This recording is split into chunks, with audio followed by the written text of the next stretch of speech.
What you doing? I'm your talker to the AC Stories with this alcoholandanime. Oh, it's been a lot of drinking for this episode because it's a special episode. It is a very special episode. It is the anniversary slash the birthday of this podcast.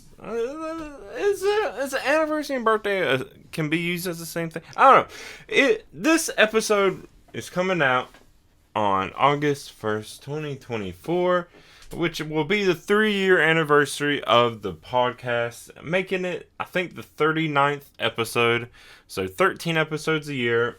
That is a little more than one episode a month. The podcast has gone through some changes. It was every other week. It is now once a month. Probably should have more episodes. I will. But not only that, it's my birthday episode. Aww. Which comes important when I talk about the drink, which I'll do in a moment. But yeah, because I thought, why not start this podcast on my birthday? So the very first episode was Fireworks, which was a movie that also takes place on August 1st, which is why I did it and why I started the podcast on that day.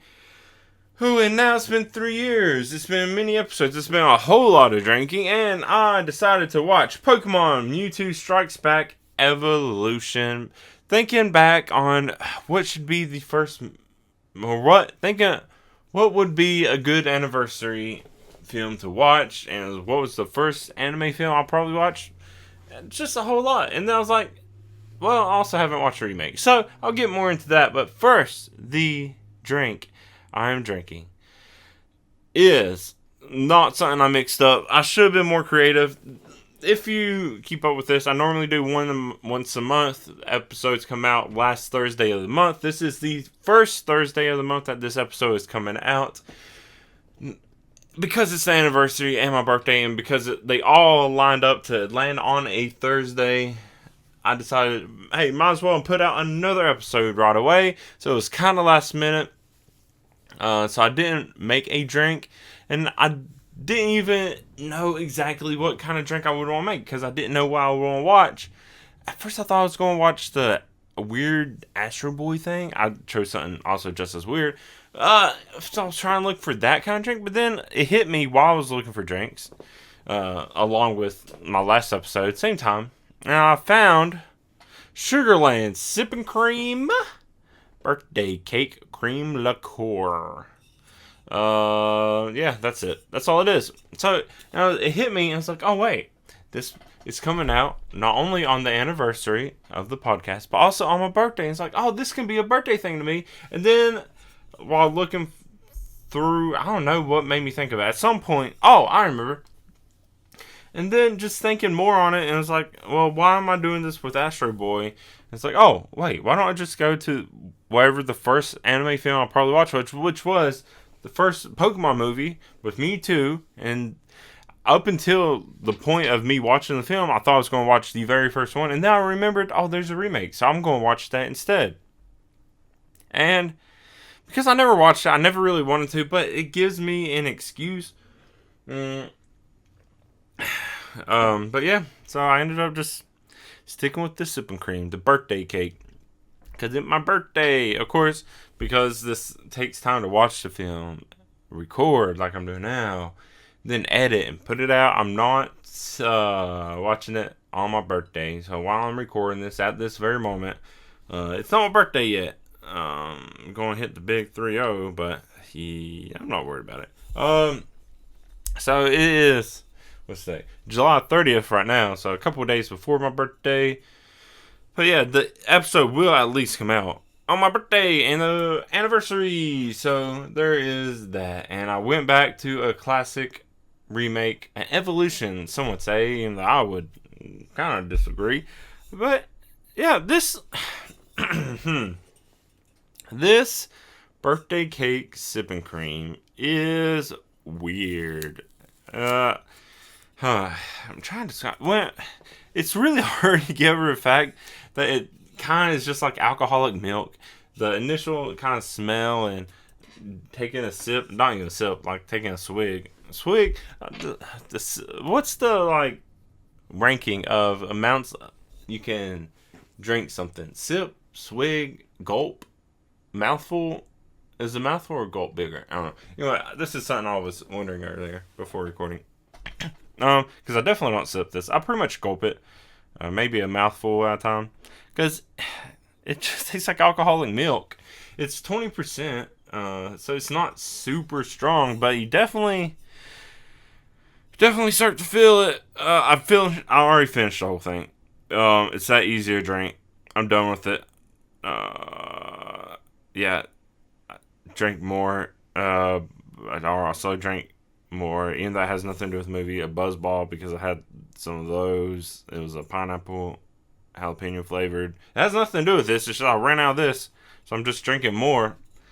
But it doesn't taste like birthday cake. I'll say that. It's just alcoholic milk with sometimes you get like a hint of like the sprinkles. That's the first thing that reminded me. It's like, oh, this is like sprinkles. Of course, I don't think birthday cake has sprinkles on it, but that's definitely where it reminded me of. I didn't watch the film alone either, so who I watched it with also said sprinkles, which weird coincidence.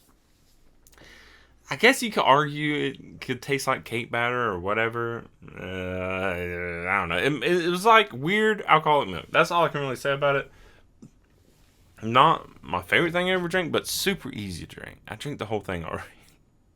I drink so much of it already. It's like one of those mason jar kind of containers, which one is a pain in the ass. The part of the reason I drank all of it already is because I didn't want to have to deal with storing this.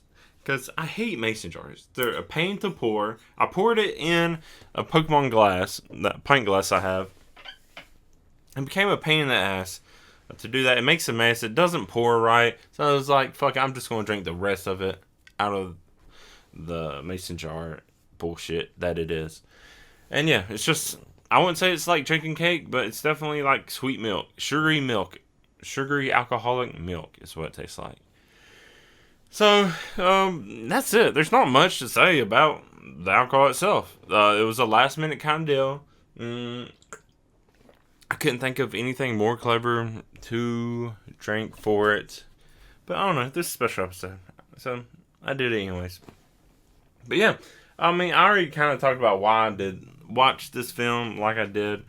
Pokemon Mewtwo Strikes Back Evolution. Maybe I should just watch the first one, because this one's alright. The biggest thing, I was like, okay, when I'm going to watch this film, there's no way I'm not going to be able to avoid comparing it to the original. So I was like, I'm just going to have to get over that and have a good time with it. And I did. I got over that real quick. Oh, there's one bit of the movie that is, I would say, better, at least adds on to the original at the very beginning. But for the most part, it is a remake. Almost shot for shot. There's a point where the original was written by Takeshi Shudo. They had to get the license or the rights or whatever from him just to be able to remake this, since it is so similar. But there's a lot I forgot. And it kind of clicked once it started happening. But I would have thought rewatching this without knowing that. I didn't learn that until just now. Looking back over and just finding information about the film that I might have missed. I would just like, oh, they really took some liberties with this. But no, apparently it is pretty shot for shot. So now, maybe I do need to rewatch the original film, but I also don't want to. I don't have the time, don't need to. I have others. But, it was, I mean, obviously, seeing it from the trailers when it came out years ago. It came out in Japan, July 12th, 2019. And then worldwide on Netflix on February 27th, 2020. I had no interest in watching it. It looked bad. The animation. I even went back and looked at, when like a movie, you scroll over a movie on a streaming service and it kind of gives that little preview or clip or whatever. I did that and it looked, the original look, I liked how the original looked better from that little preview than this did. It was just weird. The animations were, the faces really are what the weirdest part. Some of the stuff, it looked okay. It looked fine. If I would have never seen animation before and this was my first time watching something animated, I was like, oh, that's pretty cool. It really feels like they were kind of doing like a in between animation, like wherever Detective Pikachu was for the Pokemon. But the other weirdest thing is like Brock's eyes just straight up look like they're shut. Like it looks like he's just walking around with his eyes shut. Like maybe he's blind or something. I don't know. It was weird. Especially because you know Brock is like flirting with women and he's doing that, but his eyes are completely closed. And he's like, "Oh, you're so gorgeous and beautiful." Blah blah blah blah blah. That's why my eyes are completely shut. And I don't know. It's weird. But I don't know. Let's talk about some informational stuff about this film. So, yeah, I already said when it came out. The directors is Kunihiko Yuyama and Motonori Sakakibara. Ooh, names. It's hard to read names. I already said it's written by Takashi Shudo, but also Kunihiko Yuyama also helped with it. And then music by Shinji Miyazaki. I'm going to talk a bit about music later. But it is okay and very nostalgic and pretty much what I expect. But do the English have different versions? I don't know. I'll have to get back to that. But yeah, the production company is OLM Inc. I feel that's important. Sprite Animation Studios? I don't know. It's because the animation is weird. I don't talk about that enough. And then distribution by Toho. It is 98 minutes, so... I mean, it's a remake. You can't do too much if you're not planning on adding too much. It did add a little bit, like maybe 15 minutes more, and that's pretty much right at the beginning. And then the weirdest part is, I was trying to figure out where to watch this, and I have no problem with paying to watch a movie. I was about to, and then I was like, oh wait, Amazon says you can watch it for free. I was about to rent it on YouTube, but Amazon says you can rent it for free or watch it for free if you do a free trial of the Pokemon channel on Amazon Prime or whatever. Do a week-long free trial. I was like, oh, well, might as well try that. I'll just cancel it right after. Hey, if it's part of the game, might as well play it. So I did that, and then I was like, maybe I should just go ahead and binge all these movies throughout the rest of the week. But like I said, don't have time to do that. Also, I don't have as much interest in it anymore. But, so I did that. It worked out fine. They really, when you try to cancel it, though, they really try to put you through some hoops. Like, multiple screens after screen after screen. Like, you want to do this? You really want to do this? Like, sure you don't want to do this instead? And it's like, Amazon, shut the fuck up. I just, look, you knew this is what I was going to do. And at the end, it's like, oh, also, you don't even get an option to, like, view the choices on it. This is me just complaining, but when you see the option, it's like, hey, you could watch this on Amazon Prime with a free trial. There's no confirmation. If you click the button, because at first I was just looking at the button. It's like, okay, let's see what the details and all this stuff is, and click on it. No, it's like, okay, you accept it. And it's like, what the fuck? And like, it wasn't even there. It was like, you want to watch it now with a free Prime? I was like, I guess. Let me see what this. Click. Okay, good job, you did it. Here you go. It's like, what the fuck? No confirmation. No, like, here's the actual deal. Here's no terms and service and conditions. Nope. It's like, you said yeah. Well, you didn't even say yeah. You clicked on a button. And I was like, that's dangerous. They need to fix that. So I kind of just did a little complaint with that too. Because that's something easily kids could do. If they get on there, kids could easily just click on kinds of stuff. And there's no confirmation. Then I feel like that was a thing that was a complaint years ago. I guess Amazon just doesn't care, doesn't need it. I don't know why I need to complain about Amazon. Everyone already complains about Amazon. Everyone knows what's up.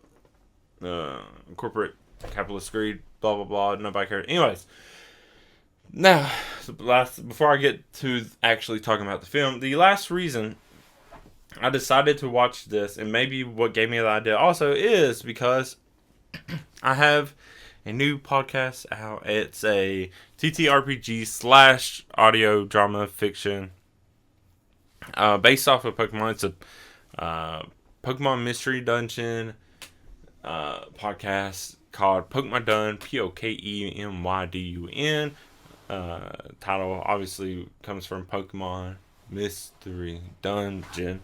Yeah, and it's fun. It's a group of people, and where I have our parts, and it's been good. And I think that's what reminded me to watch it or give it a try. Just another way to help promote that and give some kind of excuse to talk about it more. Because why not? I was like, well, why not? It's I have 3 episodes out at the time of this podcast coming out. It's been cool. I've been liking it. It's new. Why not talk about it more anywhere else? But yeah, that's the other reason I decided to do it now. And yeah, that's it. So I guess I could start talking about the film. It's really short. It's pretty much straight to the point, and it was a great time. Not because the movie was good, maybe because the movie was bad. This is straight up like, oh man, Mystery Science Theater level, making fun of a movie while watching it. And I like Pokemon. I do so much Pokemon stuff. I've played Pokemon ever since I was a kid. Big fan. Yeah, stuff is getting not as great lately, but maybe things will get better. Who knows? So, I feel like I should rate it, but I'm not going to. Oh, I did go back and look at ratings for the first movie, and damn, people shit on it. Way back in the day, of course, that was back when people were like, "Pokemon's evil. It's the devil. The devil's trying to get kids to play games, like catch little monsters. Kids should be out there being bigots instead of playing games about critters and stuff. Devil stuff like that. You know, Christian Christian hypocrites. You know that stuff. Anyways, so yeah, they was shitting on that movie a lot. And then I looked at more recent reviews, and they were still shitting on it. Because, like, oh, this movie's so... Oh, I'm still big and blah, blah, blah. I'm old and stupid. I don't know. I can't put myself in the age of a kid because I'm just dealing with them instead of actually taking care of them. I don't know. Stuff like that. So, yeah, not good reviews for the first one. Somehow the reviews for this one was better, and that astounded me. I give up hope on this world. There's just a lot for me to shit about. And I get too loud. I feel like I do that. It's a passionate thing for me to talk about, I guess. But now let me just run through what happens in this film. The biggest thing that I don't remember ever happened in the first one is Fuji, Dr. Fuji, Mr. Fuji, whoever. Isn't that the person in like Lavender Town or like take care of like dead Pokemon or helps with dead? I don't know, something like that. Is a doctor researcher working for Giovanni? I don't remember if that was ever in the first movie. Definitely don't remember it. But yeah, found some kind of traces with Mew. Want to use it to clone, so we cut to Mewtwo waking up and then talks with the researchers. In my memory, it was more like Mewtwo kind of just woke up and destroyed the place. But this is where, like, you get more Mewtwo side of it and Mewtwo's thinking, which helps a bit to, I guess, humanize. Can you say humanize Mewtwo? But it was nice. It really added something that I liked. But then it got back to like the rest of the original movie and then shot for shot. But yeah, so Mewtwo just like kind of freaks out because of existential crisis from birth, not knowing what anything is or the meaning of life, coming from Mew, who Mew is, what's Mewtwo's purpose, the difference between human and Pokemon and all that stuff. Freaks out, destroys the lab, and then just ends up talking to Giovanni. Giovanni being, just kind of tricks Mewtwo.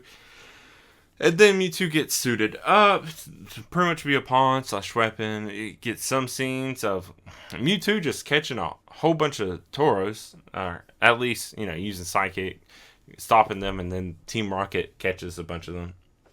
And, I don't know, it's weird. Which, let's be, it's not that impressive. Ash did the same thing with a whole herd of Tauros. Didn't need an incredibly strong Psychic Pokemon. I'm pretty sure Ash would do it before this point, because this would take place, I'm pretty sure this should somewhat take place before the 8th badge, because then we see Mewtwo doing gym battles. You see Gary there battling and losing to Mewtwo. But yeah, and then after getting more death from Mewtwo starts to question Giovanni more. It escapes, then goes back to the lab ruins, apparently New Island, named New Island. And then that's where Mewtwo says the thing of striking back. It's like, oh, Mewtwo said the title. I don't know if that was ever in the first movie. But, yeah, then it cuts to where I pretty much remember the movie beginning, or actually taking off in the first part. is we finally see Ash, Misty, Brock, Pikachu, Togepi with the classic narration voice in English because did I ever mention this? On Amazon, the only audio choices for this film is, of course, English. Can't. I mean, what else do you expect? And then you think, oh, it's a Japanese movie. You think it will have Japanese subtitles. No fucking way. It does not. It has French. You can only listen to this in English and French, and there's no fucking way I'm listening to French. I don't want to listen to it in English. I had to though. Still had subtitles on because I don't know. They're helpful when you start really drinking.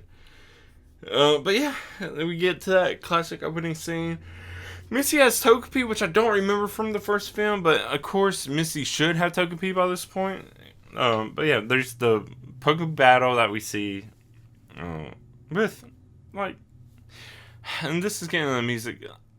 I don't remember what the first song in the first movie actually was, but whatever this new rendition of the classic I Want to Be the Very Best, like no one ever was, Catch Him as Myra Test, the Chain of, that, whatever this rendition of that was, it wasn't good. It was weird. It fit, like, I recognize you can't put the original one in because it's too classic, too on the nose. It'll be too hype. If you put that in right at the beginning, people aren't going to care about the rest of the movie because that's all they care about is that song. And I agree. It's a good song. But this rendition of it, it was weird. Man, it's just weird. I wasn't crazy about it. I understand it. Like, it kind of fit, but, yeah. And then, of course, Ash wins. The whole time Team Rocket spying on them. Then, after the battle's over, there's a Pharaoh with a spy cam just flying above that sends like a video feed to Mewtwo, who's also with Kidnap Nurse Joy, whatever.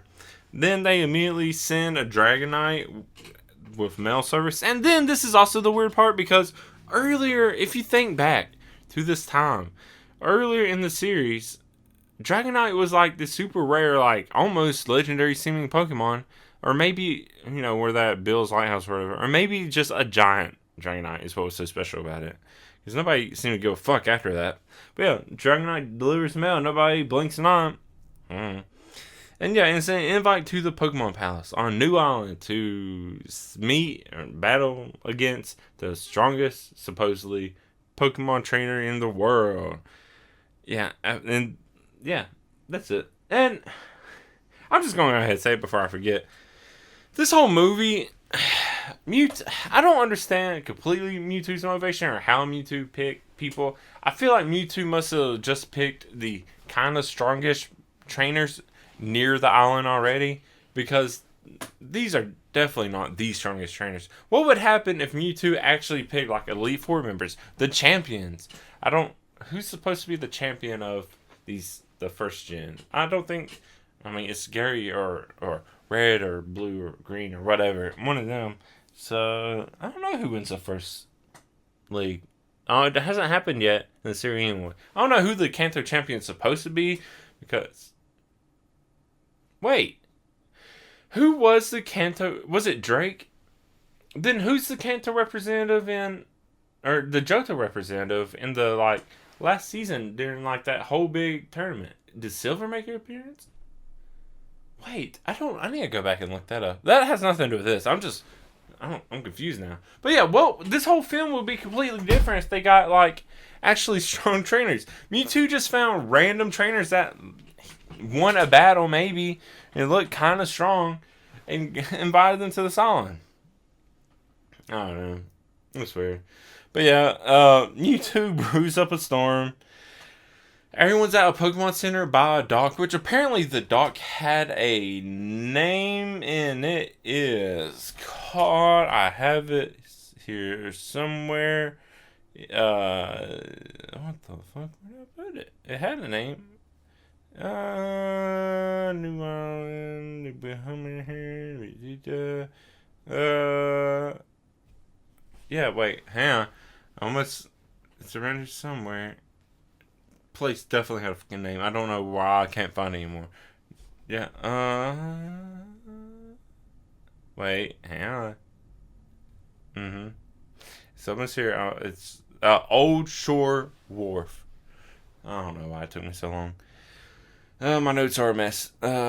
You'll see them if you go to my Ko-fi and look there.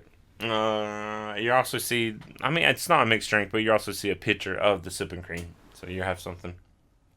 But yeah, they're at this Ultra Wharf, Officer Jenny, and some other random person who I think runs the dock or whatever. Some random woman who is like, oh, you can't do this because of Wingle. Wingle bullshit. It's like, shut the fuck up. Wingle didn't. Nobody knew about Wingle at this point. This is only first generation, a little bit of second generation. There's no fucking Wingles. That's third gen. Shut the fuck up. You don't know what Wingle is. And now I wonder, did they at some point mention a seagull in the first movie and had a like retcon it to mention Wingle, or they just threw that in at whatever point? Because they don't change, as far as I know, changing other Pokemon. This is, aside from Togepi, all the other Pokemon shown are first gen. So yeah, that was weird. Don't know why they did that. I just, maybe it's an Easter egg, blah blah blah. I was like, shut up. I got it. I don't know. But then it's like, oh yeah, well technically all these Pokemon exist anyways. It's just now that these people are finding out about them from being in other regions and whatnot. I don't know. Anyways, so yeah, now everyone decides to just brave the storm. And I feel like there was some like talk or something before it, but it's literally like woman being like, no, don't go. And then like, fuck you, and jumping in the water with the Pokemon. And honestly, it's a pretty cool scene because you don't know these trainers. They seem like just a bunch of randos, but all of them just going in the water, braving the storm, not making a deal about it. That's actually pretty cool. I like that. That's a nice scene. And then you have the main group who should be the most badass ones, and they're like, oh, what we gonna do? We can't brave storm. Oh, no. And it's, oh, why are we following you? Everyone else is so much cooler. So yeah, and then that's when Team Rocket shows up with some kind of weird Lapras boat. And our singing, I don't remember the singing. It was some weird little song. I kind of want to look it up and listen to it again because it was interesting. It was cheesy. I was like, oh no, is this a musical too? I'm down for it. It might be interesting. But so dumb. Yeah, and then they give Ash's group a ride. And of course, Ash's group doesn't recognize them because why would they? They only run into them all the time. Their disguises aren't even that good. But why would you not recognize them? But yeah, they make it all the way through. Kind of, the boat sinks. Ash uses Squirtle to help. Misty uses Staryu to help Brock and Misty. And, which also reminds me, Misty has other water Pokemon. Most notably, Starmie, who you think should be stronger. At least let Brock have Starmie. I don't know. In my memories, I felt like Misty used a lot more of the Pokemon. Like maybe Goldeen, Starmie also help everyone. But I guess everyone was just sticking with Staryu. Even Squirtle couldn't keep up. Ash was also having to use Staryu. Bust out Starmie. Starmie's so much stronger and bigger. Also, how does Starmie swim? Starmie's literally just like stay still the whole time. It's just like going through the water. It makes no sense. This movie is just it's so easy to shit on because none of it makes sense. This is definitely like me overanalyzing it, why it's better for kids, but damn. Okay, so yeah, they make it there in one piece, I guess.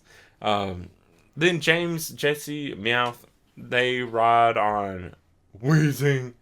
Yeah, that. Which, good on Wheezing, because apparently only 3 other trainers aside from the main group made it there, which means everyone else died, because there's no help in that water. They're all dead, which means Wheezing not even being a water Pokemon, much better than them. So good on you, Wheezing, getting 2 people and another Pokemon safely to this place in the middle of a storm. But yeah, halfway through you had the help of a Lapras boat, but damn, all those fuckers died. And nobody really batting at you like, damn, it sucks to suck, I guess. I don't know. But yeah, nobody wants to mention that. But yeah, only 3 other trainers survive. And then, this whole time, you start seeing Mew just around to fuck around. Not really doing anything. And then you get to see more of the place. And it's It's weird. I don't know how this place is made. I'm assuming Mewtwo must have made it. To me, it didn't seem so weird. Like it seemed more like a building in my memories of the very first watching a movie or whatever. But yeah, to me, this place looks like the black books from Skyrim. If you go inside the black books, that's what this place looks like. A whole lot. Just, except for maybe not as black. So with some more color. But, this place is weird. It's, I don't know what else to think about it. But they made it there, and they don't seem to... I would be more fascinated with how this weird place looks. Nobody cares about that either. I don't know. But, yeah. They come in, and it's just, I mean, it's pretty much the original movie from here, but in case you haven't watched the original movie, I guess I could tell you more about what happens. The Mewtwo facade is pretty much broken right away. Comes out, releases Nurse Joy. Everyone's like, oh, it's you. I knew it was you. Of course it was you. Don't even look that different. People really suck at disguises in anime, especially. I don't get the whole point. But pretty much, tosses some people around, some Pokemon around. Everyone's kind of just like, what the fuck, you can't. There's one point it's like, you can't be a Pokemon trainer, you're Pokemon. And then just Mewtwo's like, fuck off, everyone is. And then, while this is going on, Team Rocket finds a way to a clone room, along with Mew, who's falling behind. Meowth gets cloned, just 3 hairs get pinched off. Because it turns out Mewtwo used all the data research from Fuji in the original New Island lab ruins. Don't know how Mewtwo got them back, but somehow did. Yeah, recreated this whole cloning device, which is kind of, I don't know, hypocrite, I guess. Because it's not even, Mewtwo kind of perfected it, but also, you're just using work humans already did. Would Mewtwo be able to make all this stuff if it wasn't for the humans beforehand? I don't know. But after this, you see like a clone version of Venusaur, Charizard, Blastoise pop out and go to the main room. And then Mew finally reveals itself to follow after those clones. And Jesse, James, and Meowth. Jesse and James are maybe the first humans to ever see this Mew. Including, of course, Meowth too. All these researchers, everyone, all these people trying to look for Mew, and you just have Jesse and James, these kind of a bunch of nobodies, kind of, I don't know, are the first ones I ever see. And of course, they don't know who Mew is, somehow. Nobody really knows much in this world until it's just like, here it is, this is stuff. And it's like, oh, that's his stuff. Anyway, so, yeah, they come out, and now they're going to battle the trainers versions. They just get fucking destroyed. The trainers Pokemon sucks. It's not much of a contest. But we do see the other trainers had nicknames, which also goes to show you how much Ash sucks. Doesn't give his Pokemon nicknames. I thought in the original Ash tried at this point to call Charizard by a nickname, and it didn't work. I think that part may have been cut, because why not? But one trainer's Venusaur is named Brute, which honestly, I like it. It's a good nickname. These are so much better than my nicknames. And then another trainer's Blastoise is Shell Shocker. So yeah, Ash's Charizard sucks. Does put up a bit more of a fight than the other trainers' Pokemon did against the clones, but not much. And this is why I go back to, like, what happened if you got actually good trainers to come to this island and duke it out with these clones? It would be a completely different story. Mewtwo did not try that hard to find good trainers. I don't get the point of it. But after losing, Mewtwo's like, yeah, your Pokemon suck. I'm going to capture all your Pokemon. And sends out a bunch of these, I guess, psychic balls, whatever. And straight up just starts catching Pokemon. And this sequence is, like, kind of neat. Kind of like, oh, wow, why are you trying harder? All the other trainers there, their Pokemon get captured right away. I think one of the trainers managed to touch one of the balls when it caught a Wigglytuff or something. One of their Pokemon. Managed to at least grab it for a split second. The rest of the trainers, they suck. And then Ash at one point has a great idea like, oh, just return your Pokemon to your Pokeballs. Then they can't get them. Mewtwo's like, fuck you. These aren't real. I'm not using real Pokeballs. They don't have to obey any kind of logic or science or whatever. Fuck your Pokeballs. And then went and caught the Pokeballs with the Pokemon in them. But not all of them. And that's the weird thing. Misty hides Togepi in a bag. So I guess Mewtwo isn't completely psychic. Can't read minds. And there's a mind reader move. I don't know at this point. And so any Pokemon that hasn't made an appearance is safe. So Brock only loses Vulpix. Misty loses Psyduck. Togepi safe. Ash loses eventually Pikachu. There's a really long chase sequence with Pikachu trying to avoid being captured. Squirtle and Bulbasaur actually put up a fight too. None of the other Pokemon really resist it that much or do any damage to these fake balls. I don't know. Pikachu really puts up a struggle. But Ash loses Pikachu, Charizard, Squirtle, and Bulbasaur. So, if my memory is right, Misty should still at least have, of course, Staryu. We saw Staryu earlier. It didn't get caught, though. Starmie and Goldeen.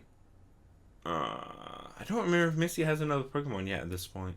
I don't remember. And of course, Togepi hit him. Psyduck got taken. That's 5.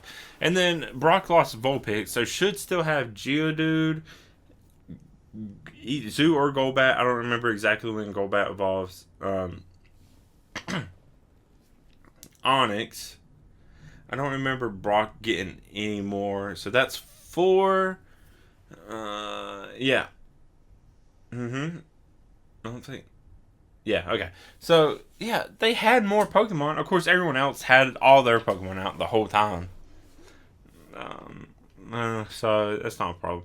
But, as sad and, like, kind of pathetic it would be to see, I kind of wish Togepi would have got caught too, just because of how fucking funny.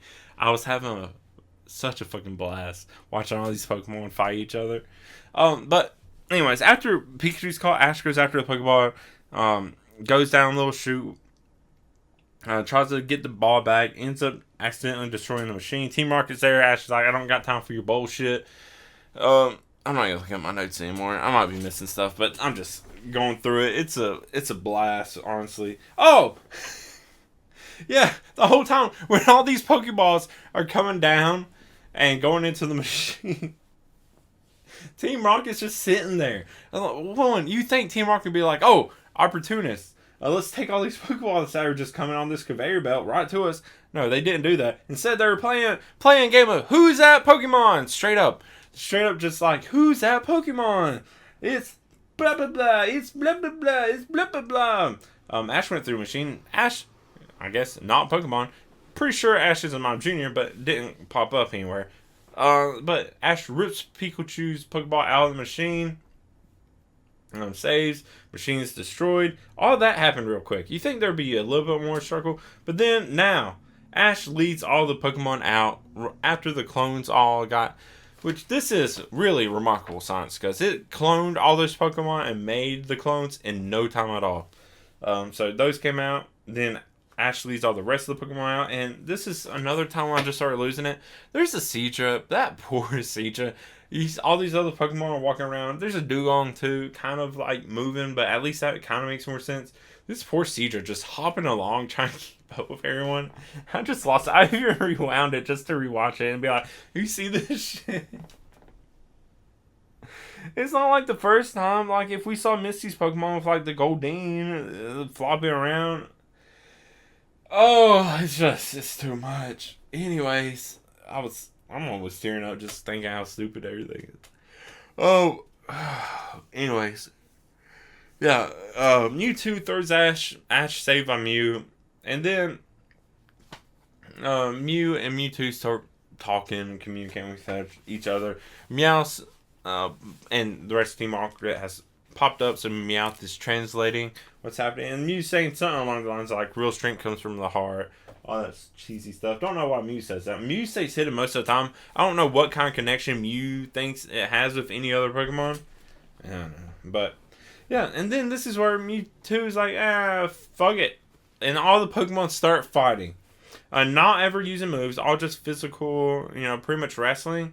Or if you watch closely and you are drunk enough to do voiceover sort, they be fucking. Holy shit, do these Pokemon be fucking. Damn, it's... I want this entire fight to be redubbed by someone. I'm sure someone out there must have. Because holy shit, with these Pokemon looking horny. And the way they were fighting, and the way they did the sequence with the music, the kind of slower motion, and how dramatic everything was. I was losing my shit. I was having such a good time at this point. I was drunk. I drank... At this point, I must have drank most of it. And all these Pokemon... this is the best time I think I've had during a movie. It's so dumb. I'm glad I didn't watch this alone. I wish someone would be on the podcast with me so I don't sound like a crazy person. But there's also, while all this is going on, all the human people, since they're not the ones that are fuck fighting clones, they're just off to the side watching, not trying to stop, not trying to help. So, Brock and Misty have other Pokemon that could be using to help break this up. No, they're just off to the side saying a bunch of cheesy, quote, deep talks. Like, there's a point, Brock, Misty, and the Nurse Joy all say the same thing. One after another, kind of rotating. They keep saying the same thing over and over again in a slightly different way. Like it's supposed to be deep. Maybe this movie is bad, but it's such a good fucking time for the purpose I'm using it with. I feel like I'm being too loud, but man. Watch this movie. Get real drunk. Watch it with a bunch of friends. It's a hell of a time. It's so fucking good. I don't know if the first movie's like this, because I was a child when I watched this. I'm turning 30. It's been like 20 years? Oh man, it's just such a good fucking time. Was I 10 when I watched this? I probably wasn't even 10. No, I wasn't. I was a very small child. Very small. When this movie came out, I watched it. Oh man. Oh, my head's starting to hurt. I'm getting too worked up. I need to get back and just talk about this film. So yeah, all that's happening. And then the only ones who aren't fighting is Ash's Pikachu refusing to fight. But the other Pikachu's fighting. For some reason, the Pikachu that actually is fighting is the one getting more... I'm going to lose it again. The clone Pikachu's the only one that's fine. But it's the only one actually getting tired. And eventually it just looks like... It looks like it's just drunk. Like, you see like a drunk person, like, exhausted, tired, just trying to be drunk. And it's like trying to swing at Pikachu. And Pikachu's like catching it as it's like misses swing. It's like, it's okay, bub. Oh, man. Oh. Anyways. Both the Meowths. Both Team Rocket Meowth and the Clone Meowth. Neither of them fight. They just talk. They talk about the moon for some reason. They're both like, yeah, I think your claws will hurt if we actually fight. So they don't fight. They just talk. They don't do anything. I don't remember if they actually fight in the first movie. I don't think they really do. I think there's a little bit. Oh, man. But yeah, it's just all too corny to be sad. They're all trying to be sad and like, oh, this is so bad and it's dramatic, but it's so fucking funny. Anyways, all the Pokemon are exhausted. They're going, post-nut clarity hasn't kicked in quite yet. And then Mewtwo's still finding out. They do this big blast. And another thing, I'm pretty sure Mewtwo's little ball of energy that it keeps using isn't a real move yet. I don't remember. It's unless there's some kind of psychic ball move. But I don't think there's a move like that yet in the first gen when this movie would have been taking place. So they were just making up random stuff. Especially not it could be Subway at the very end. Oh, this is the other thing of like all the trainers fighting the clones. The very the earlier with the 3 Venusaur, Charizard, and Blastoise, they're all using the same type move. Like Venusaur is using Razor Leaf and Vine Whip, Leaf Storm. Blastoise using Hydro Pump. Stop, you dumb motherfuckers. You're supposed to be strong Pokemon. Stop using the same types. They're not going to be effective. What the fuck's wrong with you? Anyways, yeah, that's bullshit. I'll just remember that. Anyways, so yeah, Ash runs in between the psychic blasts of Mew and Mewtwo, and of course, gets turned to stone. Of course, we all knew this. Now Ash is going to be 10 forever. That's when all this starts. And this is when it actually gets a little sad because, you know, Pikachu does the whole, like defibrillator thing, trying to shock Ash back alive, back to not stone. Technically, Ash is now only a rock type Mr. Mime, so still electric should affect. It's not like, unless Ash is also somehow ground type. Ash is laying on the ground at least. Yeah, and that doesn't work. Then Pikachu starts crying. That's actually kind of sad. Seeing, I don't give a shit about humans or Pokemon, fuck out, I guess. But once they start crying, it's like, oh, okay, that's kind of sad. And then all the Pokemon start crying. Humans don't cry. I guess the humans don't give a shit. Heartless fuckers. Monsters, really. Who's the real monster? But all the Pokemon start crying, and that's real sad. Well, not Mew and Mewtwo. And then all the tears somehow start flowing into Ash. His heart, I guess? You see the torso, chest area at least start to glow a bit. And then, eventually, after all this crying, Ash is brought back. And they have a nice little reunion moment, completely forgetting everything for a moment that just happened. And then everything just stops. Like, all the fighting, Mewtwo's like, oh, okay, everything's fine now. I get it. Mewtwo says the very famous quote of, I don't even remember the quote. It's like, I see now, it's not like the circumstances of your birth that determine who you are. It's the actions of you do with your life, something like that. And I'll always remember back, like, classic meme kind of, where it's like, it's not Martin Luther King that said that shit, it's not Gandhi that said that shit, it's Mewtwo that said that shit, because yeah, it's really deep. I always remembered that. And no one, apparently real life humans, keep fucking forgetting that, because all the race and homophobia, all the bullshit bigotry that goes on. Anyways, but yeah, Mewtwo said that shit. Only Pokemon understand, because like I said, the humans didn't give a fuck when Ash turned to stone. They was like, oh damn, rip, bro. Pokemon were like, oh, that's fucking sad. Maybe they were just sad for Pikachu. Who knows? Because it generally was sad. I have to admit that. Everything else was really funny, and then they're just crying. It's like, oh, damn. Okay. But then that's pretty much when the movie ends. It's like I say with every movie, it's just too short. And I get this they can't do too much if it's just a remake of the original. But this movie would be even better if it was a little longer and it just took some actual time to develop. Because it was choppy. It's just like it went on to the next thing and the next thing. It's like, this is what's happening. Some of the battles, some of the actiony stuff, it seemed longer than actual story stuff. But yeah, Mewtwo just does a complete 180 and then like flies off with all the clones.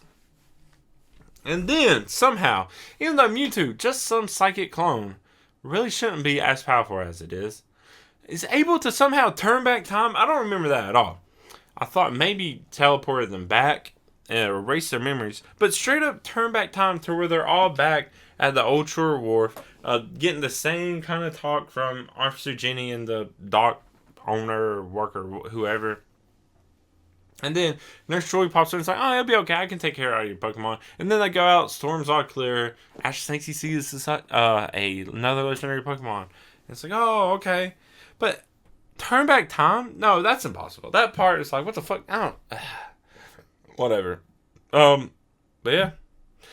That's it. That's the movie. End credits start rolling. There's like random, just little scenes, like kind of artistic-y illustrations of Ash's group just traveling. More scenes. The music and nostalgic.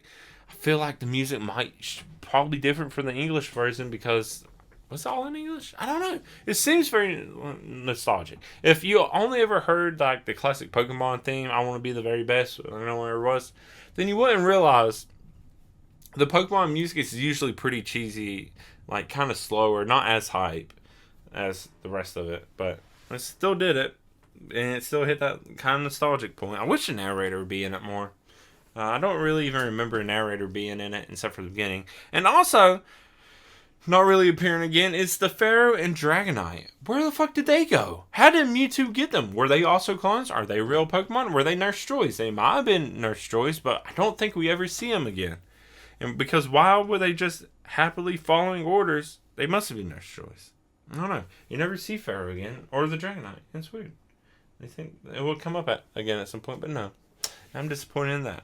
But after all the credits roll, it's the very end, post-credit scene of seeing a Mewtwo flying off into nowhere into Mount Cana, where the Mewtwo returns. The next Mewtwo movie happens and takes place in, honestly, if it's going to be as funny as this, I don't remember the next movie as much. Alright, at least this next Mewtwo movie. I remember the next movies, because Lugia, or Pokemon 2000 is the actual next movie. I hope they make a remake. Just so, if they make a remake of Mewtwo Returns and it's just fucking funny, even if the animation sucks like this one kind of did, or it's just weird. I don't know if I can say it sucks. Faces sucks a lot.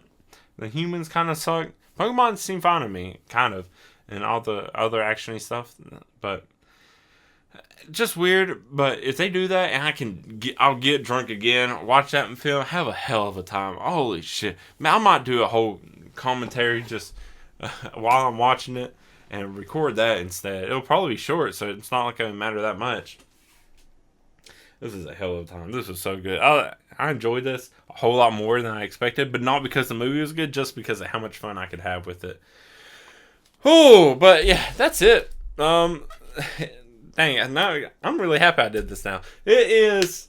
Oh, man. I'm going to keep doing this podcast because I enjoy it. It's watching anime. Most of the time watching anime. Sometimes live action, sometimes series, sometimes films. And just drinking and making drinks. And I feel like it's helping me be more creative with my drinking, even though they probably suck. If anybody else actually try to... one day I'll get more people on. It's just time. It takes a lot of time to do these. You're talking about watching a full movie, then doing an almost hour-long podcast. It takes a lot of time. But it's been 3 years doing alcohol and anime. Started on my birthday. 3 years. Turning 30. 39 episodes. At the end of this month, well, at the end of August, at least, there'll be 40 episodes. Wow. It's been a lot. I don't know if there's even other people that do this. I'm sure there is. I'm sure that alcohol and anime. I don't know if there's any other alcohol and anime related podcasts out there. I don't know. I don't get as many listens as I used to, but maybe I need to market this better. Who knows? But if you are listening to this, thank you so much. I'm having a hell of a time. This birthday cake, Sippin Cream, it's working a hell of a lot, I guess. Ooh, but yeah, that is it for me talking about Pokemon Mewtwo Strikes Back Evolution for this episode of Alcohol and Anime.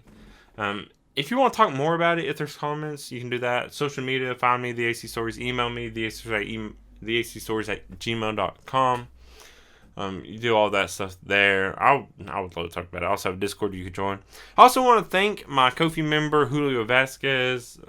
If you also want to help support me on Ko-fi, you can do that. A whole bunch of stuff you can do there. There's going to be even more coming soon to support me if you want. It doesn't go towards my drinking. It goes towards their, other stuff when it comes to making content. But that's up to you. But thank you either way, especially if you listen to this. Especially if you are somehow a person or a real living person that listened to every episode of this podcast up to this point, and hopefully past this point. Thank you so much, but thank you anyone that listened anytime at all. That is it for this alcohol and anime. I have been your otaku tainer, the AC Stories. Until next time, bye.